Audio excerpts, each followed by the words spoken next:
So I'm 27 years old.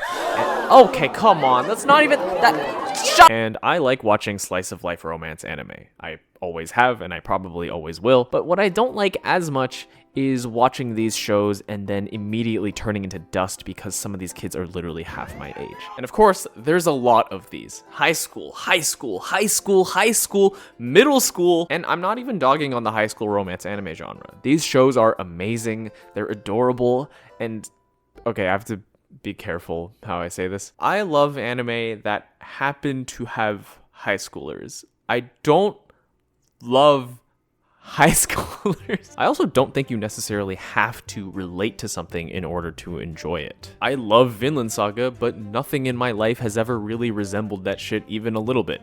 Thankfully. Same goes for Attack on Titan or Tokyo Ghoul. I can't relate to that shit. But this also translates into high school rom-coms. My high school experience, and probably yours too, did not look like this, or this, or this, but we can enjoy them regardless. But it's equally true that as we get older, tastes can shift, and seeing adult characters doing their boring adult things can be something that we seek out as well. So I'd like to take this opportunity to talk about a show that just finished airing that barely anybody fucking watched, with adult characters who live real adult lives and engage in an adult relationship. No sports festival, no fireworks watching, no getting locked in the storage closet, no first kiss, no school culture festival, none of that shit. We've got these two people here. They work in an office and they love each other and they fuck. I think that's beautiful. But before I get into this one, I think it's worth noting that there's a decent number of adult romance anime out there, to their credit. Wotakoi is one of the most popular examples and probably the single most frequently recommended show in this genre. It's about a group of adults who are all otakus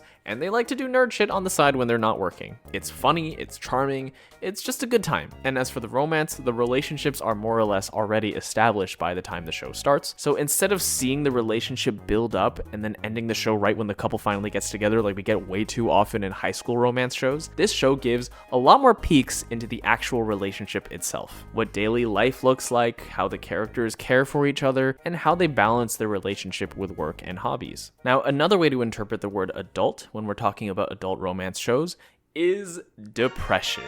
And that's exactly what we get from shows like Nana. Not to say that there's no fun or comedy in Nana, because there absolutely is, but the overall story is a lot darker, it's way more serious, and it's basically like a full-on soap opera drama series dealing with a lot of heavy themes, the harsh realities and struggles of life, heartbreak, loss, difficulty finding a place in the world and figuring out what you want to do, you know, just a lot more realistic. And compared to a show like Wotakoi, the romances here are a lot messier. There's characters who get together and break up, there's cheating, there's betrayals, pregnancy scares, you know, all this scary adult shit. This isn't a Nana video, but honestly, Nana is its own kind of masterpiece, so I'd recommend it if you're looking for some real, deep human drama. Just a fair warning that you will absolutely be living in Spain without the S. Okay, but going back to the more wholesome series, I've noticed a bit of a resurgence in these wholesome romance slice of life shows centered around adults rather than teenagers in recent years. The Ice Guy and His Cool Female Colleague, which came out a few years ago and has a questionable title, and 365 Days to the Wedding from last year are both great examples of this. Both of these are set in the workplace where the characters are young adults experiencing love for the first time,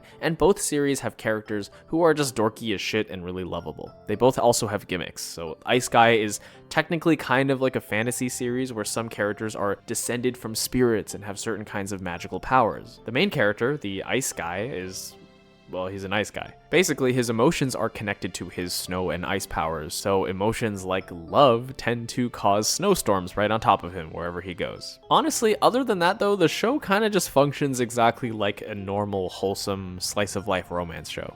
The magic powers thing isn't really that big of a deal with the show. And then switching over to the other one, 365 Days to the Wedding, the main characters work in a Japanese travel agency, and it's been announced that there's a new branch that's opening in Alaska, and that one unmarried person will be chosen to transfer there. So to avoid getting picked, our main two idiots here pretend to be engaged to each other. And holy shit, can you believe it? They go from pretending to be in love to actually being in love. Holy shit. revolutionary storytelling, never before seen plot point. Oh my god. Now, the appeal of this show is really centered around the main two characters and how goofy and dorky they are as they try to put this scheme together. And there's also a lot of surprising moments where they dive into some more adult themes and ideas. There's a lot of thought put into the overall question of what does it mean to get married that was honestly really thought-provoking. They even give you some examples of relationships and marriages not really working out to put some nuance into the whole thing. Marriage is a really serious commitment, and they treat it like that. And plenty of the cast beyond just the main two end up exploring a lot of these ideas and hardships too. Now, I like both of these series, but honestly they kind of also have the same issue, where yes, the characters are adults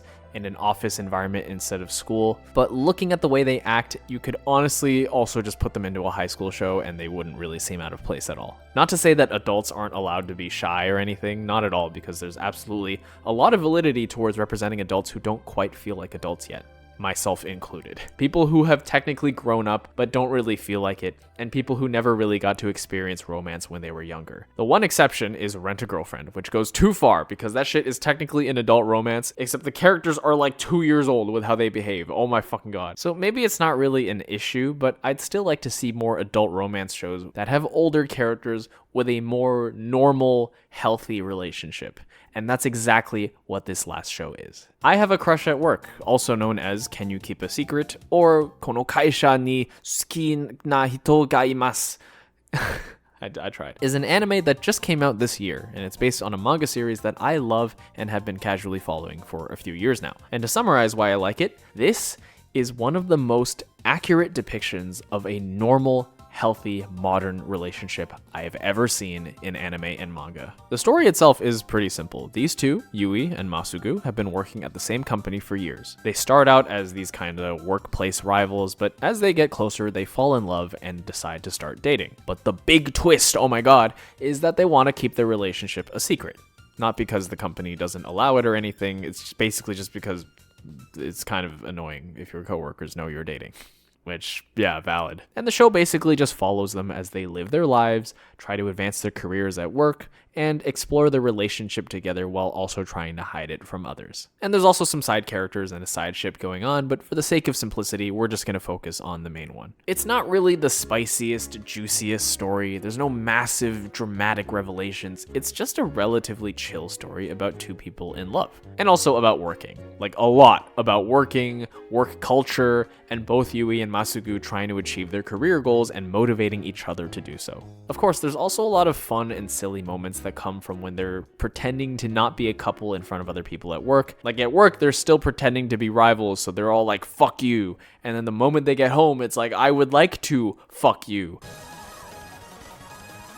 But honestly, my favorite parts of the series come from when they're not pretending, because like I just mentioned, the portrayal of this relationship is as close to normal as it gets when it comes to anime and manga. These two are comfortable with each other. They talk openly, not just love talk, but about their goals in life, their passions, their insecurities. We get so much natural, down-to-earth conversations between these two whenever they're not pretending to be at each other's throats that I found really, really refreshing. And I think this all comes about because the depiction of this relationship is really balanced. This is a story that's told equally from the guy's perspective and the girl's perspective. Or rather, a lot more equally than like 90% of other romance shows out there. There's no like, oh, I'm this lame, self-insert, shy, introverted, bowl-cut high school boy with no redeeming qualities. But then the girl I have a crush on is the most beautiful, smart, popular supermodel with the best personality. Oh my god, you're so hot, Chizuru, holy shit. It's just a lot more grounded. Both characters are pretty normal, they both look fairly normal, and they both have good qualities and bad qualities. You know, like fucking normal, average people. Now there is also the argument of, well, why would you watch a show where everything is normal?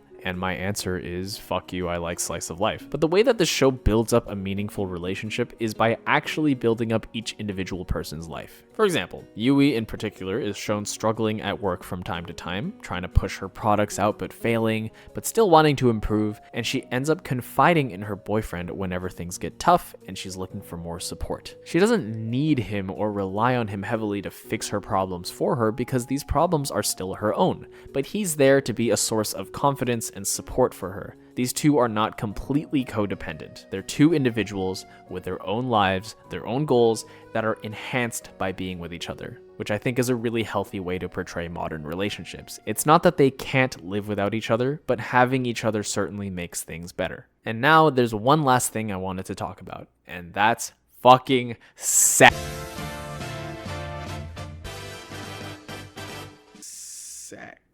Sex is normal. You, watching this video, are here today on this planet because two people did the deed. The reality is, people fuck. Yes, even in Japan, the birth rate is like 1.2, which is very low, but it's not 0. So when I say that this series portrays relationships accurately, you can bet your stinky little ass that this includes sex too. They obviously don't actually show it, but they do get pretty close sometimes. The sex in this show is portrayed as just a thing they do. It's not this overblown thing that gets a ton of focus, but at the same time, they don't shy away from it. They communicate it properly and regularly, and this, once again, makes it so refreshing to see compared to all the other shows that treat it like this crazy taboo thing. Oh my god, sex? What the fuck? Oh my god, what? Weird. And just like the relationship itself, this is balanced too. Sometimes he initiates, sometimes she initiates. Their reasons for wanting to do it also can vary. In episode 6, Yui has a really tough day at work and just goes over to Masuku's place, and they just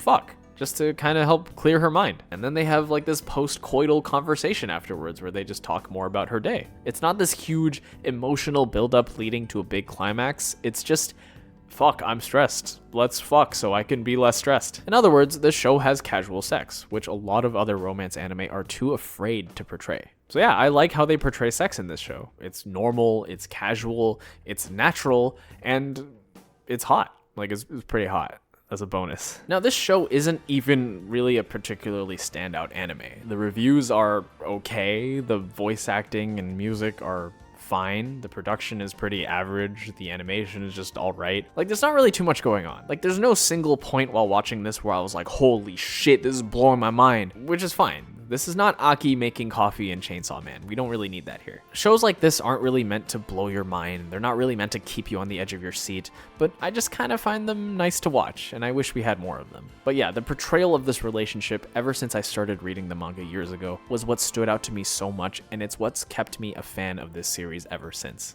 Also, I really doubt that this show will ever get a season 2, so I'd also recommend reading the manga. Alright, that's all I've got. See ya, idiot.